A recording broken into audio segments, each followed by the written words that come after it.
All right, and I am going to share my screen again.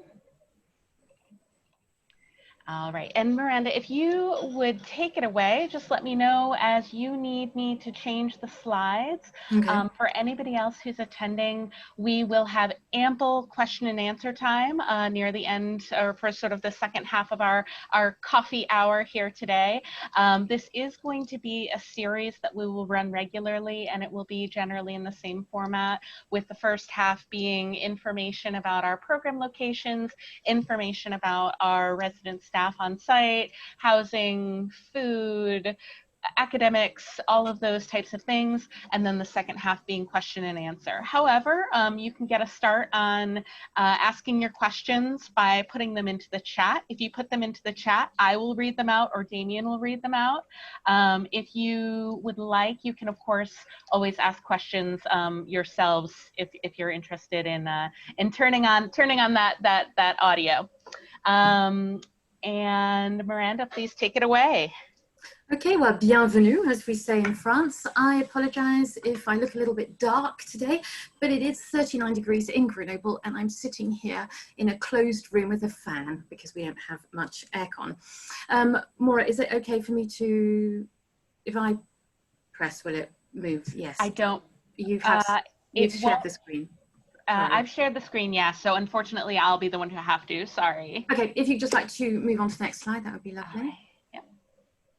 Okay, so the contents that I will walk you through, basically what Grenoble is, why choose us, what we offer, and the various different options that are here, and then obviously there will be questions at the end. Next.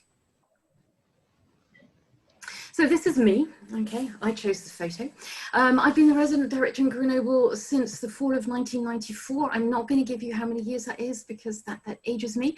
And prior to that, I worked in London and Paris on both faculty-led and semester programs. And in Paris, I was responsible for cultural activities. And since I've come to Grenoble, obviously I'm responsible for everything that takes place once you get here. I am now French. I'm not going to go into the politics of that either, but a couple of years ago I had no choice but to become French. I'm very proud to be French, and I have now both nationalities. In Grenoble, what do we offer the students? I'm here 24/7 for any issues that the students might have. I have a centrally located office, and I'm also available by phone, WhatsApp, email, etc. And in addition to the support that I provide for students, obviously there's great support, as you can see, from my colleagues in both London and the US. If you have any questions about my background, then feel free to ask afterwards, and I've given you my contact information, which I'm sure you have already. I am the only staff member currently in Grenoble, but when my numbers go up, then I normally have an assistant, and I normally employ a native French student or a French person. Okay, next. All right. Okay, so why choose Grenoble? Well, I'm biased, so I'm obviously going to tell you that it's the greatest site in France for you to study. Why? Because the Auvergne-Rhône-Alpes region is one of the largest after Paris. And unlike Paris, it's still very, I mean, I love Paris, I worked there. It's a very livable region. It's economic, it's got everything. And we talk about quality of life. Why? Because we've got mountains, we've got culture, we're close to everything. It really is a fabulous region to live in. Grenoble itself is known as the capital of the Alps. This is because we are at the base of the Alps. If you ski, then that's great, or you hike. I've taken up hiking, given the circumstances. And also we're famous for having hosted the Winter Olympics, so we get a lot of famous sports people who tend to move to the city as well. Education is a high priority. We have one of the first universities that was founded in France, and we have a large student population of about 60,000, give or take, depending on the time of year, both French students and international students of all levels. We have undergraduate, graduate, doctoral, that kind of thing. Most of the doctoral programs are in science. Grenoble is very famous for a scientific research center.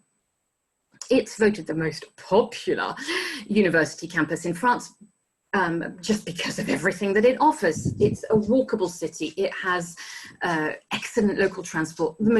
All the museums are free. It has everything that a student could want in terms of culture, nightlife, shopping, restaurants, all of those kind of things. And all of these things are either free or at reduced prices. And the other thing that makes Grenoble very special is that we are an environmentally correct, if I can put it that. We have a Grenoble, the mayor of Grenoble is an ecology, from the Ecology Party. He's just been re-elected for another 6 years with over 50% of the vote. And he is, so I hear, thinking of running for president in the future. We will also, we're finalists for the European Green City of 2022. We're currently top of the list of the 4 different people that are of 4 different cities: Dijon, Turin, and Tallinn in Estonia. The city is really hot on everything that is to do with the ecology, the environment. That is why I have no air conditioning. I have a fan. All right? And the university doesn't have air conditioning either. So we are a city that prides ourselves on that. More in next. Okay. I had another slide as well that I was going to add later, but I'll show you that one later, because Grenoble as well is a city, as I said, it's very green, it's very easy to get around. We have a local bus and tram network that is included in the students' program fee, so they can get around. They have to use it because to get from homestays, residences to the university campus, it's a campus, it's on the edge of the city, therefore they need to have access to some form of transport. They can cycle. Grenoble has one of the most, a really good cycle network, and it only costs €15 for the month or €3 per day. And many people in Grenoble cycle because we are the flattest city in Europe, believe it or not. Okay, that was, I have another slide with the things you should know about Grenoble. Local airports, Lyon, Geneva, Grenoble, Grenoble more in the winter, but it's easy for students to travel or to arrive in Grenoble as well. We also have an extremely good train service. This is thanks to the 1968 Winter Olympics, but we can get to Paris on the TGV, the Train Grand Vitesse, in less than 3 hours. You can get to Geneva, Marseille, Nice, I don't know, Italy, Spain, Barcelona is not very far as well. And you've got bus services as well. This is very big at the moment to take a bus. And you can see that the network in Grenoble is good. And as I said, we're a green city, therefore the trams run on electricity. Next. Okay, I'm going to introduce you to the two programs that we have, or the 2 main sites that we have in Grenoble. One of them is the business program, the other one is the University Grenoble-Alpes, which I will come to next. So the Grenoble École de Management is where we offer a business program. It's one of the youngest business schools in France. It's what's called a grande école.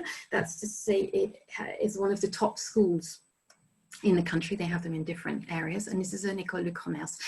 It's one of the very few schools in the world to have the triple accreditation, and they've renewed this recently, so it's still part of it. If you look at the picture, you can see that it's city recognized, you know, as being one of the best schools in France and in Europe, and it's slap bang in the city center. You can see the mountains in the background, you can see the tram running underneath it. You can see that it really is very centrally located as well. They partner with other major business schools in various different areas as well. For our students, what's good as well is that there is an alumni network. It's an international network of over 33,000, and it has French and international students. So our students are in class with students both of French and international background, which is always a positive. And they have access to all the activities which are proposed by the school. Next. Okay, so the business program, we offer 2 certificates here. The one which I would recommend more for sort of those who've perhaps done 2 years of study would be the certificate in business studies, and then you have the certificate in international studies, which is much more, I'd say, for sort of junior, 3rd or 4th year students. And what's important about it is that the school offers this as part of their integrated, our students are integrated into their 3-year degree course, which is why our students can only take the classes which are offered within the certificate program. All right, so they can't pick and choose, unfortunately, between the classes which are offered. They have to take those which are part of the certificate they have registered for. And this is very much because it is an ongoing degree course. All classes other than English language are, other than French language, sorry, are taught in English, and a French language class is required. The faculty are international faculty. They tend to come from various other schools. They're borrowed, all right? They visit and they come through, and they are all recognized in their field. Oops, sorry. I'll just finish on that one. It's taught very much in a team thing. The students are encouraged to work as teams. The teams are all international, so it's not just a group of American students. They all work together, and they are advised to try and make it as much as if they were in a regular working environment. Students who take the Spring International Business Program can specialize. I've given you the specializations there, and they all take a capstone module, which brings these all into place, and they take 15 semester credits, all classes together. Thank you, Maura. So our main program in Grenoble is obviously the one that many of you have either used or have sent students on previously, and this is through the Université Grenoble-Alpes, or UGA, as we like to call it, and we offer programs fall, spring and summer here. It was founded in the 14th century, just literally a street away from where I'm sitting right now, very central, and was one of the first universities to open in France. We work with the QF, the Centre Université des Études Françaises, which was founded in 1896, so it's not new, and it has moved with the times. And one of the interesting things about it is that it was founded for international students that were coming to study other subjects in Grenoble, and also it had a complete remaking in at the end of the First World War, when it opened up to American GIs who couldn't get back to America in time, and so they really got to grips with teaching French to an American audience. It's a campus-style university, which is, again, very unusual in France. And it really is a campus. It's not like Harvard or whatever, but it's leafy, it's green, it's livable. You can walk everywhere. It's an extremely attractive university campus because it's surrounded by mountains and it is very green. It's also a campus which is one of the first in France to offer health services for students, and this is still a big part. So if a student does need, I don't know, to talk to somebody, obviously a lot of this is in French, but there is a health service and it is provided free of charge. There are also sports facilities. As I said, we had the '68 Olympics. So there are a lot of sports facilities, and it's one of the few schools as well that offers facilities for what we call sportifs de haut niveau. So high-level sports, and particularly in the field of sort of winter sports, where they can adapt their training a little bit to enable them to practice sports while still attending university. Obviously, we have student restaurants, libraries, clubs and societies, and wonder of wonders, they have opened a shop that allow you to buy that baseball cap, the sweatshirt, all right? And of course, this is very popular with students. So what programs do we offer? If you look at the left side of the screen, we offer language and culture, which is our main program, and we also offer an intensive French program. So I will describe those a little bit more on the next screen, if you like. I'm speaking fast, but I'm hoping that this gets through. So the French language and culture program, it really does require students to have done French before. It expects students to have what we call a B1 level. This is a good 200 level in the US. Students take a placement test before they come, and when they arrive, they have a week, approximately a week to 10 days, in order for us to check that this really is their level, all right? Which we have we give them time to settle in and to make sure that they have been placed where they should be placed. And that gives us a chance to communicate with you back in the US if necessary as well. So language classes take place in the morning, 10 hours a week for the B1 level. Because the lower your French level, the more French grammar and consolidation the university feels that you need. All right, for those who are in what we call B2, see, when you have a much, much stronger grasp of grammar and how to use French, then they take 6 hours a week of French language. Then in the afternoon, students can take what we call the general electives, all right, which are for 2 credits. And these cover things from, I don't know, literature, art, cinema, history. I can send you a list of those, or you can look on our website if necessary. Students can only take the electives that correspond to the language level that they placed in. So if they're a B1 student, then the electives they take in the afternoon correspond to that. This is because they are taught to enable the students to get the most out of the electives that they're taking. All right, there's no point in taking an elective that's too difficult. And this has come through experience. The QF have modified a lot of this recently. All students are also required to take either a vocabulary or a linguistics for those who are of a higher level, and a technique d'expression, which helps upper levels to be able to do a presentation in French, to write a dissertation style. All right, so it really does help improve. I thought that was my dog for a moment there. If you do hear barking, my dog is sitting under my feet, which is very hot and not what is required for today. The beauty of the French language and culture program as well is that students take it for a university diploma. So for students who wish to come back and study later in life, or who wish to really sort of have something they can pin on a wall, they can say that they've taken a diploma, which is validated by the university and again by the French Ministry of Education. And I'll answer questions if you have any afterwards. So the intensive French, again, there's no French requirement. So I'm just going to pop back to the screen just before, if that's okay. So for the intensive French on the right side of the screen, this is a language program that is designed for beginners to advanced. It is an intensive thing. They do 4 hours of French a day, 5 days a week, with an hour of language lab every day. So that's sort of phonetics and singing and whatever it is they're asked to do. And 2 professors share the workload so that the students get the most out of their stay. You know, perhaps one professor is really good at anything that's sort of in a language lab, and the other one is more sort of conversational and cultural. All right, so they get a little bit of everything.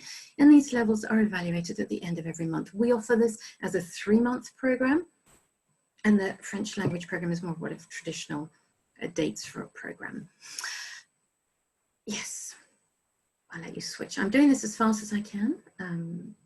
So how do we work the language levels out? These are based on the Common European Framework and are considered to have the levels below. Okay, so A1 and A2, again, are only for the intensive program, and it's from the B1 level that the language and culture students can join. Now, within the levels, they also break the levels down. So a student who's a B1 level, that's what will show on their transcript. But within those levels, in order to really encourage students to have the courage to speak and to be able to really improve, there are only 15 students in each little group. So in the B1 level, there may be 5 or 6 different subsections, if you like. Okay, and I'm happy to run through these things. The professors are modern. The QS is extremely good now at teaching online, as we've discovered, and they use modern elements, TBI. No, that's the French word, isn't it? So interactive whiteboards and all of those things to enable students to get the most out of it. And many of the professors also write textbooks, so they're good. Next.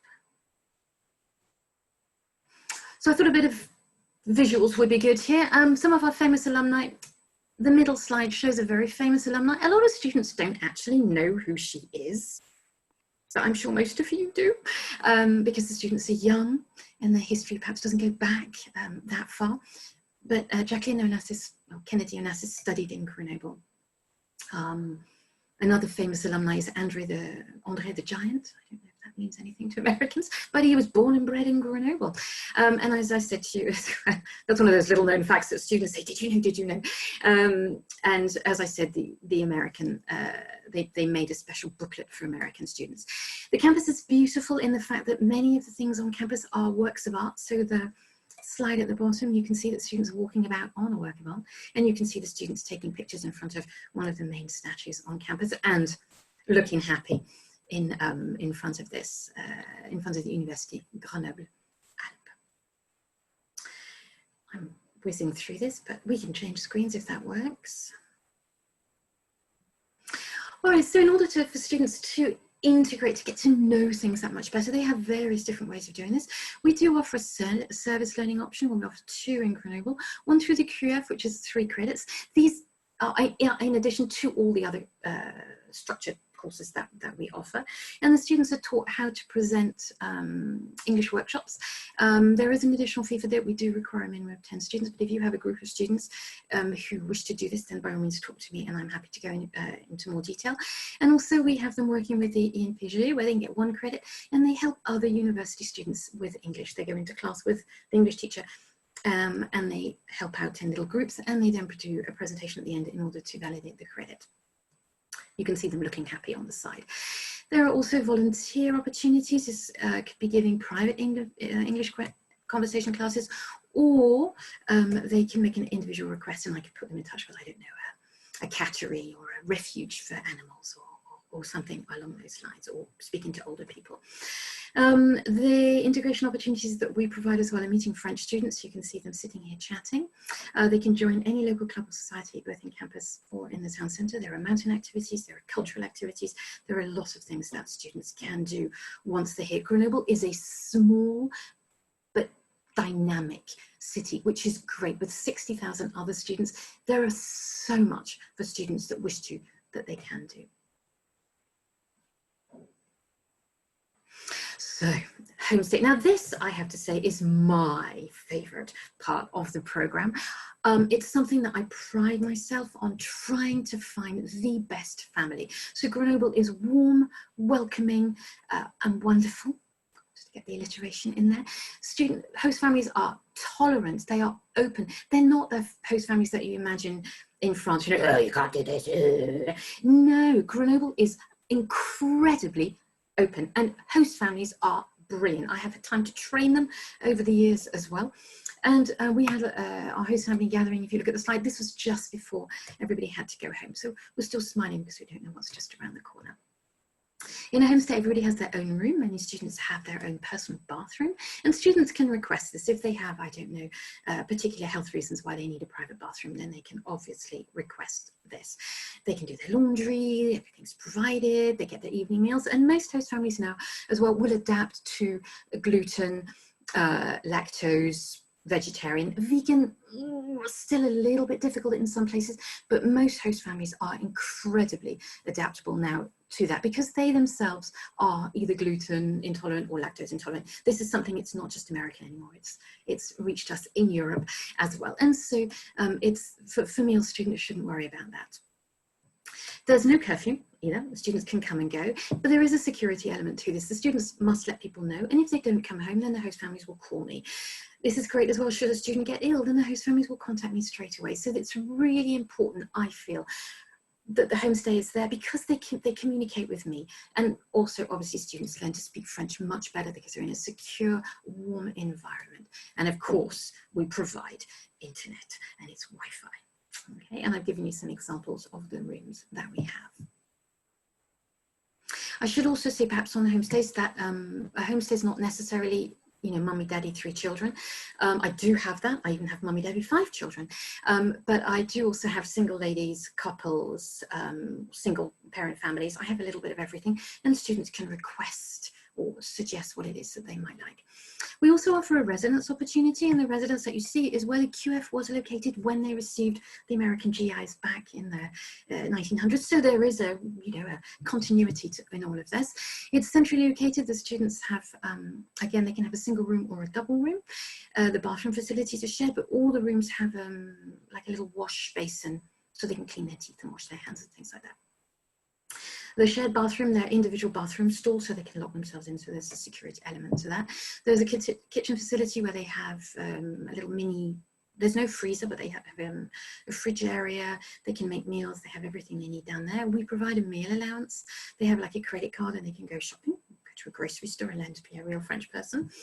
And the residence is housed sort of, I would say 60% international and 50% French, and many of the French students stay there for the full 3 years of their degree program. They have laundry facilities. There's no curfew. They do have to request a key if they're going to come in after midnight. This is so that we know the students that might be going out a lot more, and they have a little system of cards. You know, they have to turn the card around. It's red if they're out and yellow if they're in, so that we know where they are.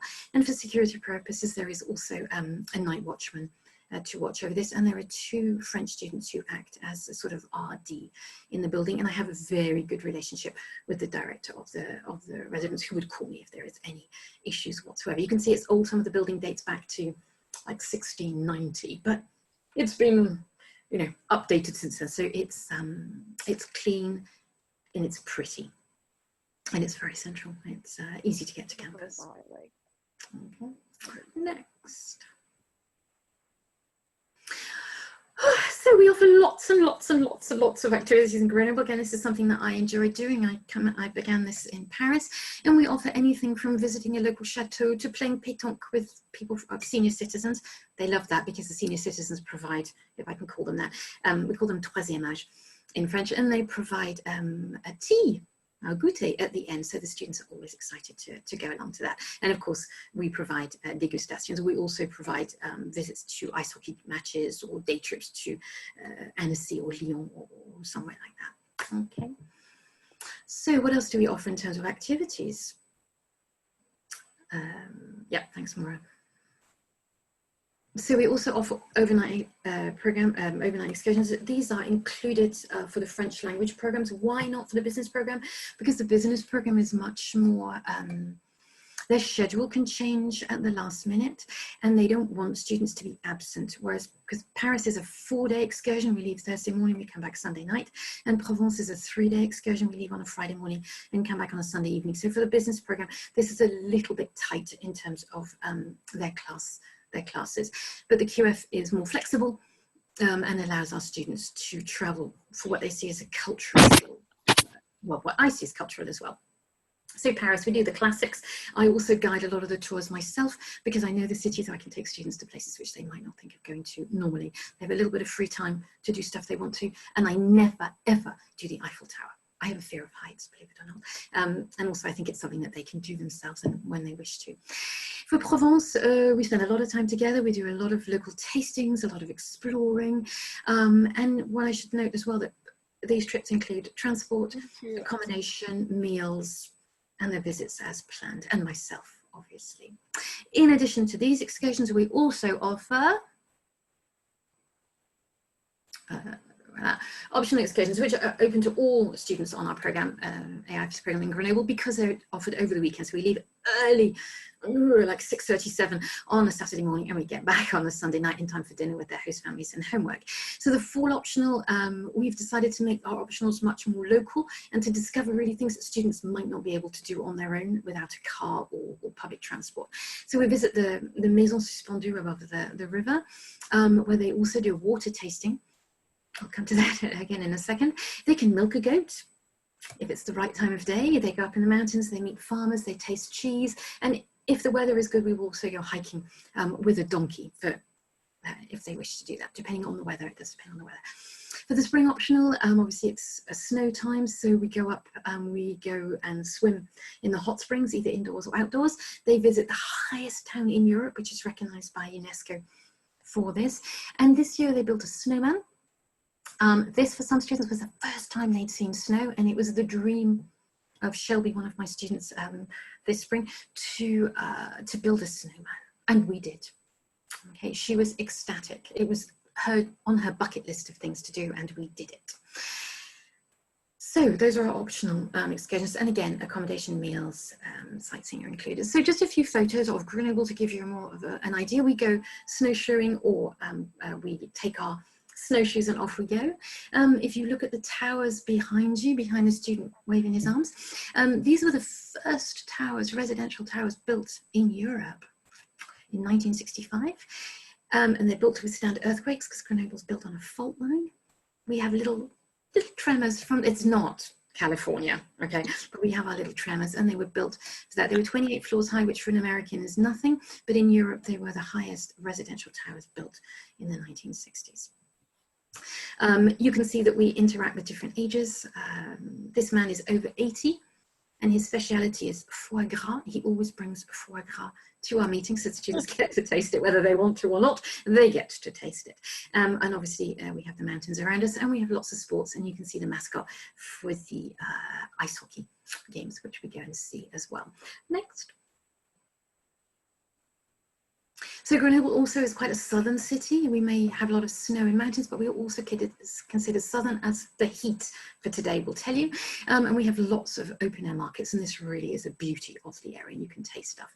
We have our bubbles, les œufs, or the eggs, and we're one of the few cities in Europe to have a cable car that is actually in the city centre, and it goes up sort of 700, well, yeah, it goes up, because Grenoble is one of the flattest cities in Europe. We're only at 214 metres above sea level, and it goes up to about 500 meters with the cable car. I hike it, but you can take the cable cars if you wish. We've also got lots of nearby hiking. You can do it using public transport with waterfalls, etc. There's also the Chartreuse Monastery just on our doorstep with a secret recipe known to only 2 monks, and we obviously go there to taste. And we also have some beautiful museums. All the museums in Grenoble are free. and students can visit them when they wish to. And here you can see them doing a sort of mob dance thing in the corridors of one of the main museums in Grenoble. We can move on if you like. We also have a zip wire and a rope course. The student, as you can see, has just done this and adored it. So you can zip from one side of the mountain at the top of the Bastille, which is always a fun activity to do. Even for those who are frightened of heights, they love it once they've done it. We obviously do cheese tasting. We have plenty of cheeses and different things. And I don't know if you know, but Grenoble is home to the walnut.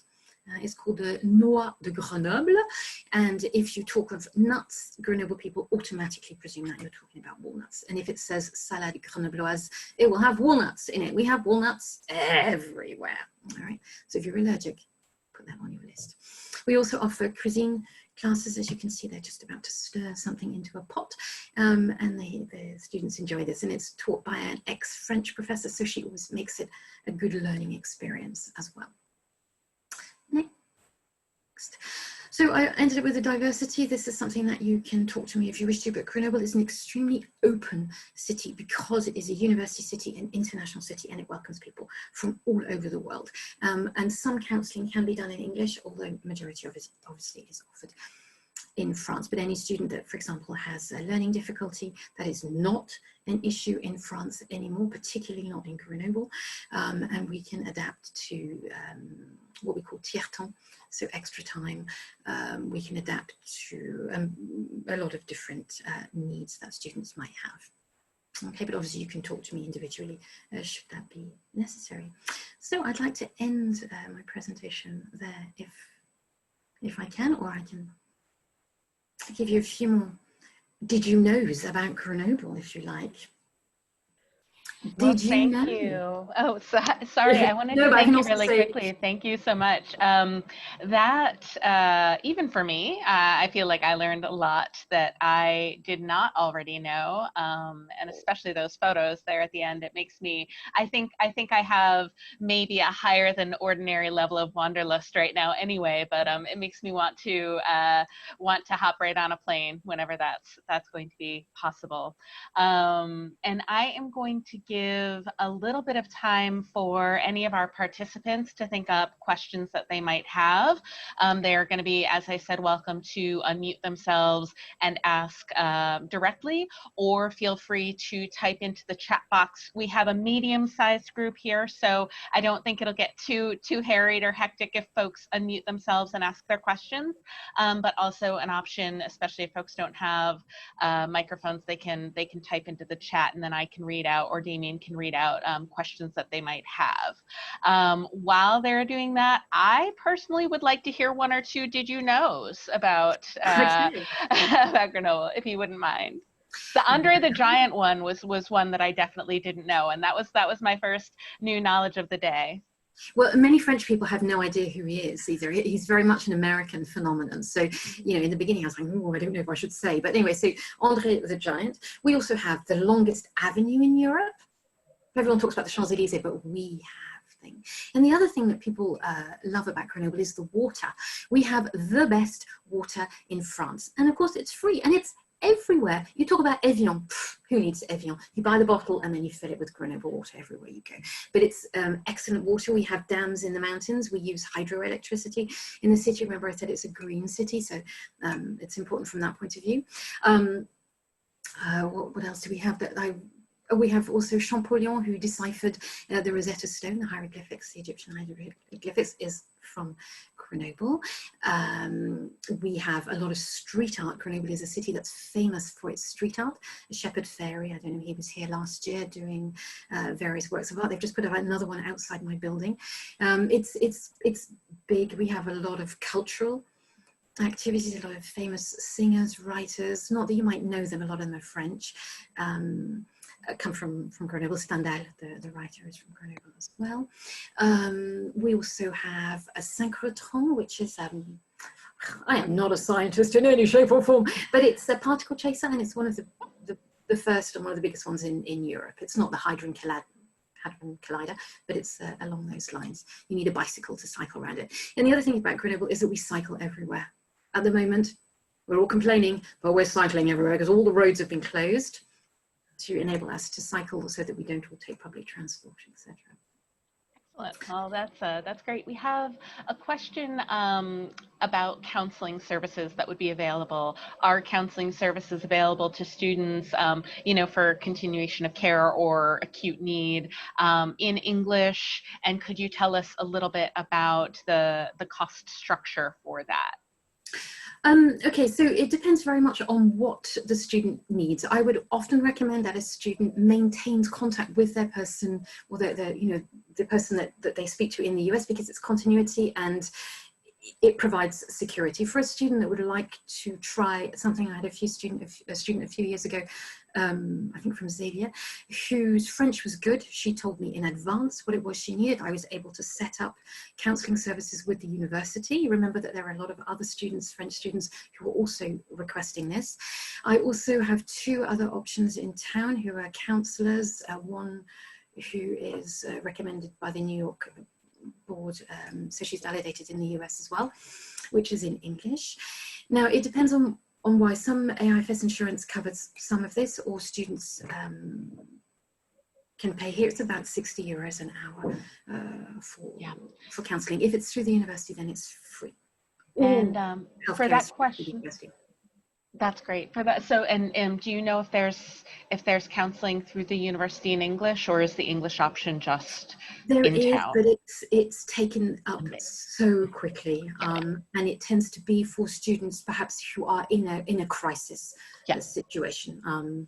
Perhaps a suicide watch or something like that for the international students that are on campus. So an American student coming over who just wants to maintain a contact would be advised to either do that with the US or to use one of the other structures that we have in place.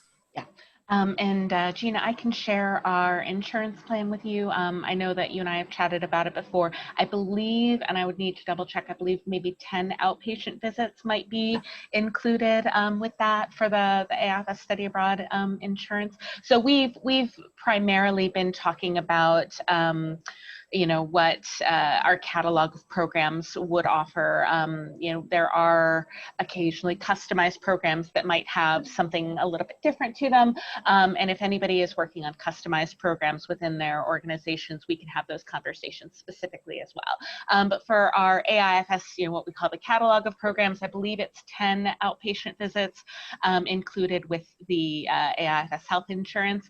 Now that would generally be, again, an initial payment with reimbursement and a small deductible per case or incident.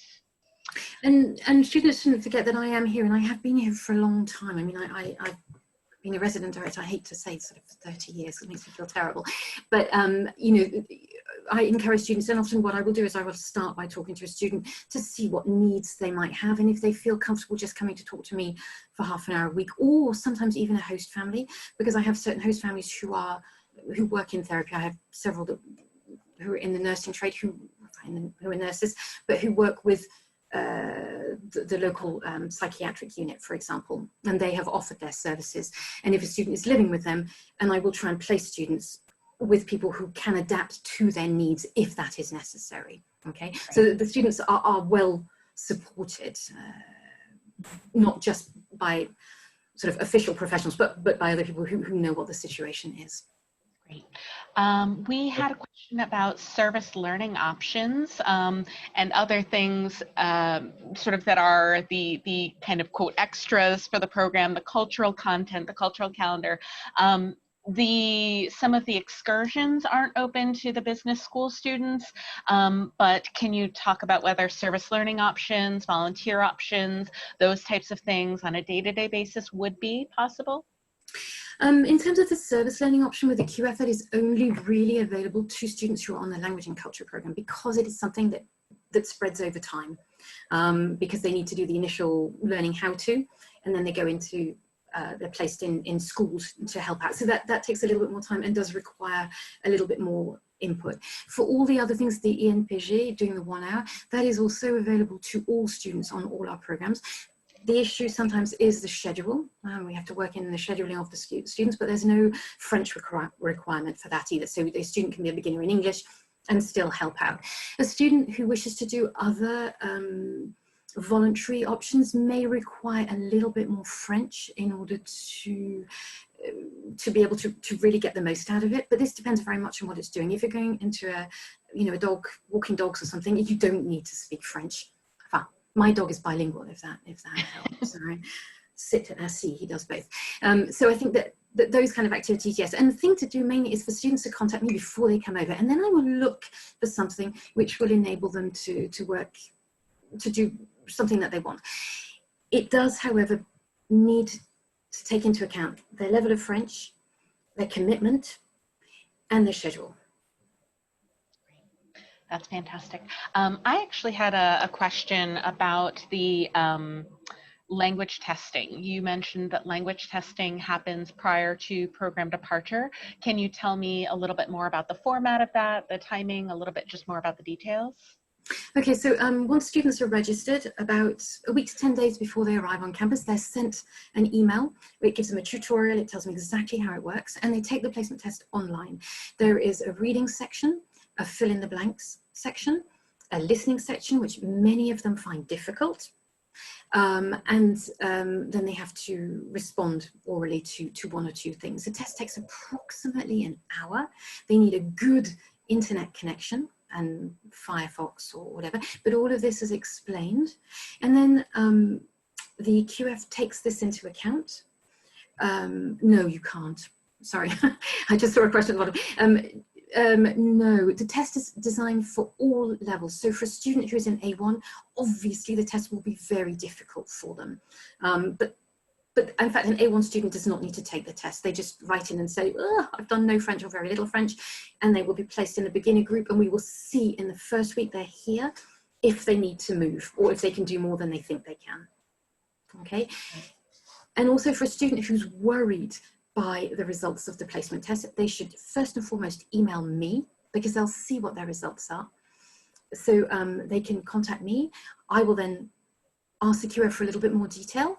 And the QF will also give the students approximately a week to 10 days when they get here to see how good they are. Because I have students, sorry, this is a long answer, but I have students whose parents are French. So they've perhaps spoken French at home, but they've never really written it. So there's a lack of balance in where they place.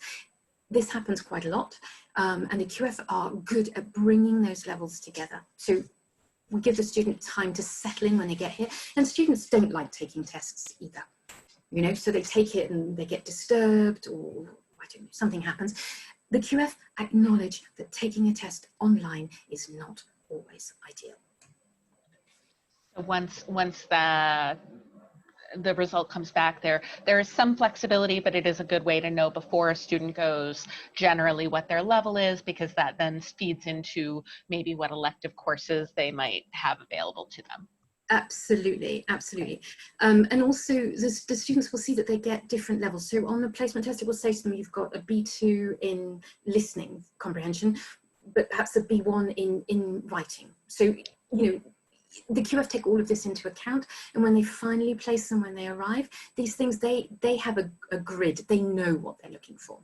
Yeah, that's great. We had a question in the chat about insurance and proof of insurance. I wanted to just take a moment and say that all AIFS programs do include insurance.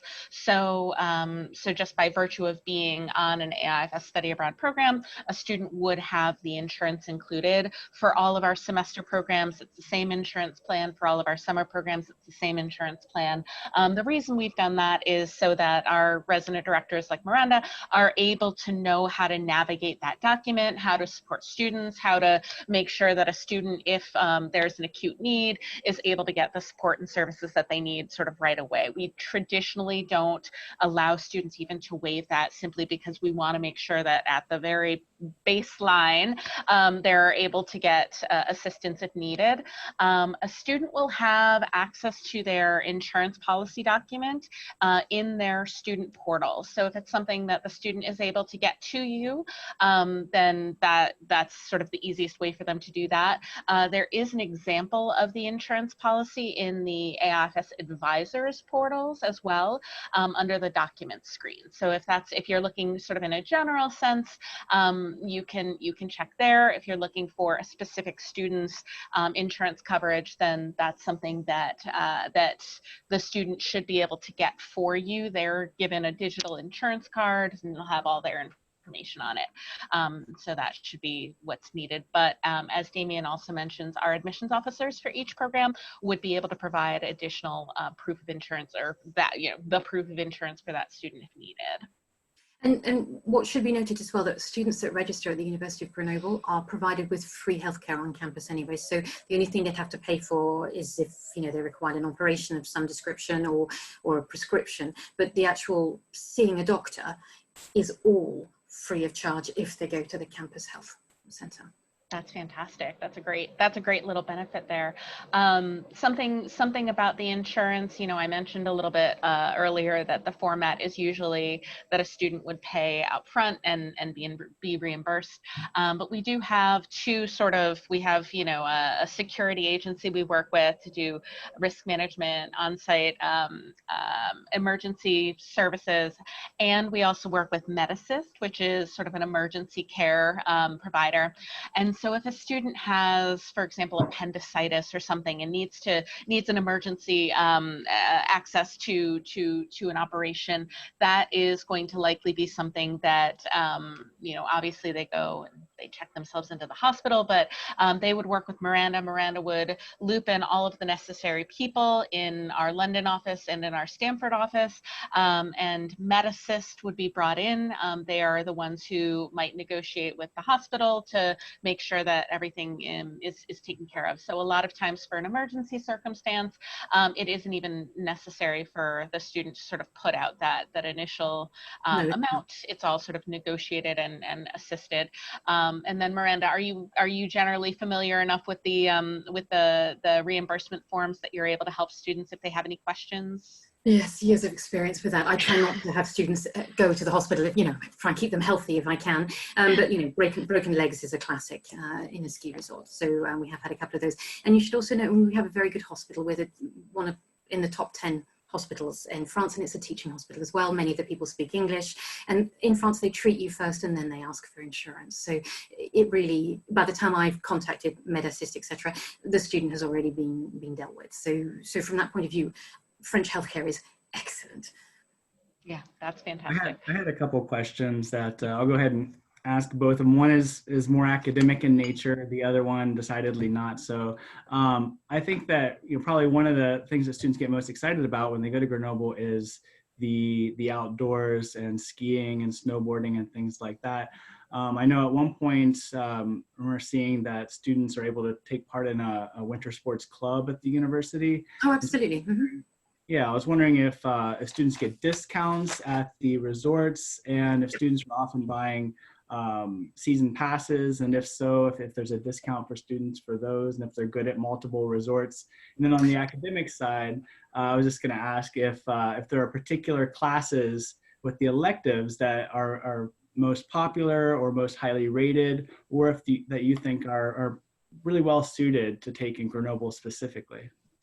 From a sports perspective, if a student wants to ski or hike, then the university clubs are there and they join and they pay, I don't know, I think it's 30 euros for the year for the membership fee. And for those who've never skied before, they can also have lessons from when they get to the ski resorts, or if they want to improve a particular skill. Once they've paid their 30 euros, they pay a transport fee, which is about, I don't know, depending where they go, about 15 euros, and then another maybe 10 euros for the ski pass. So it really, for less than 40 euros a day, the students can ski at Les Deux Alpes, Alpe d'Huez. So these are the big ski resorts, but the university only goes to 3 or 4 maximum different resorts because they have an agreement. And for example, if it's cancelled and the students can't go, they don't lose their money. They lose the transport money, but not the money for the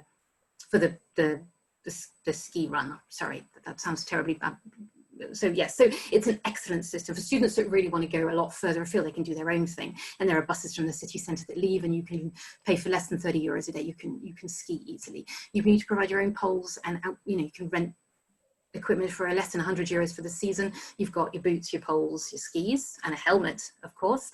And then you just need to provide your own outfit. But again, I have stacks of shoes, jackets, snow pants that I've just sorted out the office this morning. My bathtub in the office, that sounds weird, is full of ski equipment. Classes, I would strongly recommend that students take a history class in Grenoble, because Grenoble, again, is little known fact, where the French Revolution began, a year before it started in Paris. We were there, we were first. Okay, forget Paris. Forget about Paris. Grenoble's so much better than Paris, as we say. So the revolution began here, so there's a lot of history in the city itself. So I'd recommend that. I would also recommend the art class, which is an upper level class, but because a lot of museums in Grenoble and some extremely good works of art are housed in Grenoble.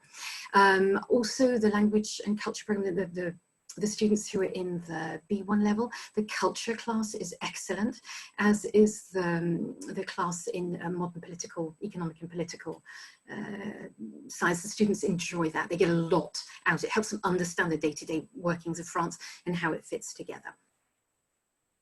And obviously the language classes are wonderful. Great. How about on the weekends? You mentioned that there are a few centrally located airports, that there are some good train connections. What are some of the popular, weekend activities for students that they do on their own? For students, obviously there's a budget that comes into this. So for students who have a smaller budget, then I tend to try and organise at least every other weekend an activity in Grenoble that helps those who perhaps can't travel as far. For those that do travel, they do the classics. It's easy to get to Barcelona, Amsterdam, London for those that wish to. Geneva's just up the road. Italy's just across the border. Spain, like as I said, Barcelona is a big attraction for students.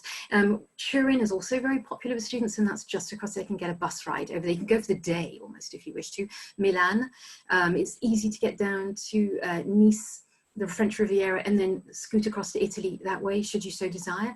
And also a lot of students in their breaks, because we have obviously a winter break, a spring break, etc.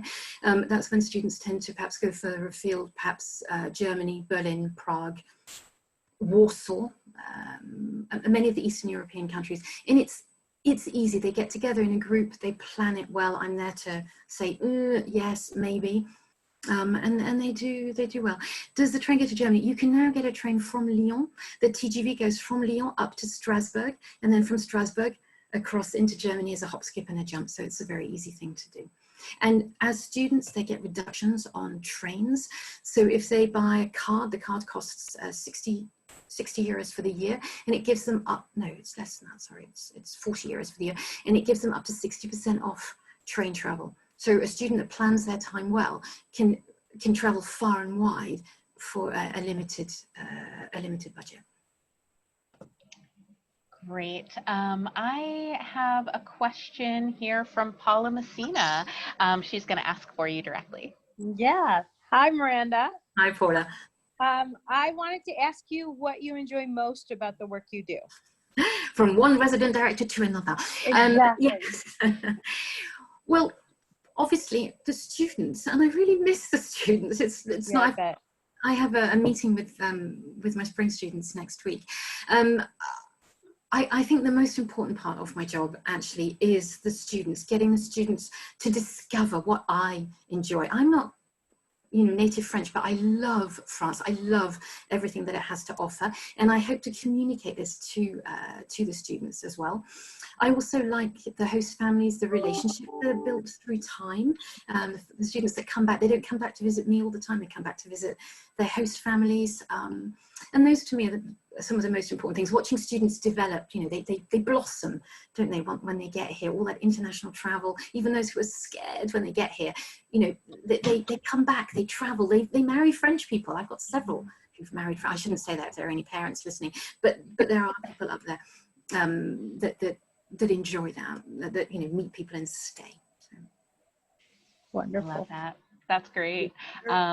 Well, I think that that is just a beautiful note to end on. I know that it's getting up near the top of the hour again. If anybody has any questions, we will stay on for another few minutes, but we do want to be respectful of everyone's time. So thank you for joining us today. We will make this recording available if you have anyone you would like to share it with. Obviously, Miranda is so generous with her time and is able to answer any questions that you might have. But thank you so much for your time, and it was great that you could join us today. We hope that we'll see you for some future meetings with resident directors as we continue this, coffee chat Q&A series. Thank you, everyone. Thank you.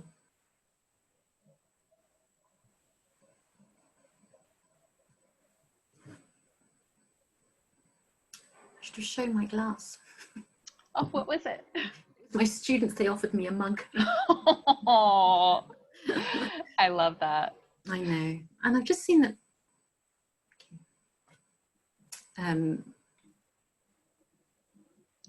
Thank you, Jane. Thank you. Thanks, Allison. And thanks, Alison is a future student. Is it? Is she? Yes. Yes, I am a student. Yes. Oh, Yes, fantastic. you're coming in the spring now. Yeah. Now. But- Yeah. And Alison, if you want to chat to me, because I obviously scooted through things to make it quite fast, but don't hesitate to email me and I'll do something with you. If you, there you are. If you want to do Teams or anything, don't hesitate. I'm in and out.